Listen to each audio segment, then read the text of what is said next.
করি যে নেহারা তোমার কি সমস্যা বলো, যেটা সত্যি ওপেনলি বলবে, কারণ এখান থেকেই তোমাকে ফাইট করে উপরে উঠতে হবে এবং পাবলিকের কাছে এটাও দেখাতে হবে যে নেহারায় এক সময় ছিল, সে নেহারায় আজকের দিনে অনেক পরিবর্তন। বলো।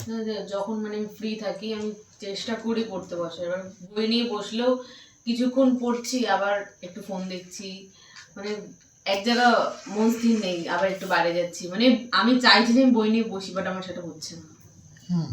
মানে যখন একা থাকি তখন ভাবি যে না আমাকে পড়তে বসতে হবে, আমাকে টাইম দিতে হবে, কিন্তু সেটা আমার হচ্ছে না।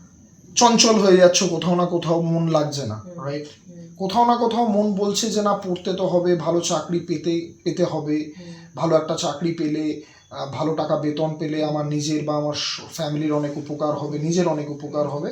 কিন্তু যখন ওই পরিশ্রমের সময়টা আসছে কোথাও না কোথাও তুমি ফ্রিকেল হয়ে যাচ্ছ এবং কোথাও না কোথাও তুমি ফিল করছো যে তোমার সময় নষ্ট হচ্ছে, কিন্তু কোথাও না কোথাও সেই প্রবলেমটা থেকে তুমি বেরাতে পারছো না, কারেক্ট?